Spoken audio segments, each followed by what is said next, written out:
Here is how to stop tabs from automatically opening in the Google app on your Android phone. So first, open your Google application on your device. Tap on the three dots in the top right corner and select Settings. Here you need to scroll down and you'll get this section of Advanced Settings or Other Settings. If you see the option of Open Web Pages in the app directly, toggle off this option to turn off to open links in your default web browser. You can also go to Tabs and Tab Groups and also toggle the option for automatically open tab groups from other devices. Another thing you can do is you can open your system settings. From here, you need to scroll all the way down and go to Apps.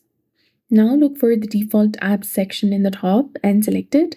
Then after, select the browser app and choose your preferred web browser, example Chrome, Samsung Internet, or any other browser that you have downloaded. So that's it. I hope you found this video helpful. If you did, please like, share, and subscribe. Thanks for watching. We'll see you again in the next one.